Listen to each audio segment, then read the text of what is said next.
பிரசவத்தில் குழந்தையை இழந்து ஊர் திரும்ப பணம் இல்லாமல் தவித்த தம்பதிக்கு பேருந்து நிலையத்தில் இருந்த பொதுமக்கள் பணம் வசூலித்து உதவி செய்த நிகழ்ச்சியான சம்பவம் ஓசூரில் நடந்துள்ளது. தேன்கனிக்கோட்டை கோட்டையூர் மலை கிராமத்தைச் சேர்ந்த மாதேஷ் லட்சுமி தம்பதியின் குழந்தை பிரசவ வலியின் போது வழியிலேயே உயிரிழந்தது. கிருஷ்ணகிரி அரசு மருத்துவமனையில் சிகிச்சை முடிந்து வீடு திரும்பிய போது லட்சுமிக்கு திடீரென மீண்டும் உதிரப்போக்கு ஏற்பட்டு கடும் வலியால் துடித்துள்ளார்.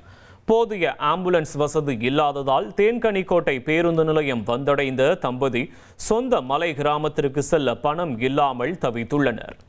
இவர்களின் நிலையை அறிந்து அங்கிருந்த பொதுமக்கள் ஆளுக்கு 10-20 ரூபாய் என பணத்தை சேகரித்து தம்பதியிடம் வழங்கி அவர்களை பாதுகாப்பாக பேருந்தில் ஏற்றி அனுப்பி வைத்தனர். இனி செல்லும் இடமெல்லாம் செய்தி. தந்தி டிவியின் வாட்ஸ்அப் சேனலை ஃபாலோ பண்ணினா செல்ல இருக்கும் இடமெல்லாம் செய்தி. இதோ QR கோட் இப்பவே ஸ்கேன் பண்ணுங்க, ஃபாலோ பண்ணுங்க.